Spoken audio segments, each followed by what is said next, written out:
ଆପଣ କେମିତି ଜାଣିଲେ ମୋ ସ୍ତ୍ରୀ ପଠେଇଛି ବୋଲି? ନା ତ ମୁହଁ ଦେଖି ଲାଗୁନି ତୁ ତ ଇଚ୍ଛାରେ ଏଠିକି ଆସିଥିବୁ।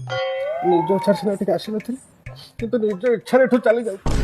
ଏ ବାବୁ ଏଠିକି ପୁଣି କଣ ହେଲା? ଫାଇନାନ୍ସ ନା ଶୁଣିଛୁ? ଟଙ୍କାଟେ ଦେବାକୁ ପଡ଼ିବନି, ଏସି ନେଇକି ଘରକୁ ଯା। ଏପଟେ ଥଣ୍ଡା ପବନ ଖାଉଥିବୁ, ସେପଟେ କିସ୍ତି ଦଉଥିବୁ, ଖାଉଥିବୁ। ଏ ଖିଆ ଦିଆ ଭିତରେ କେତେବେଳେ କିସ୍ତି ସରିକି ଏସି ତୋର ହେଇଯାଇଥିବ ତୁ ଜାଣିପାରିବୁ।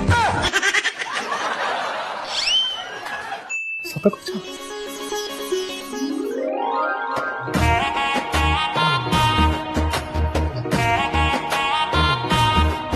ତତେ ଗରମ ଲାଗୁଥିଲା, ତୋର ଝାଳ ବହୁଥିଲା, ଆଣିଲି ଏସି ହେଲୁ ତୁ ଖୁସି କହୁଛି ରାଣ।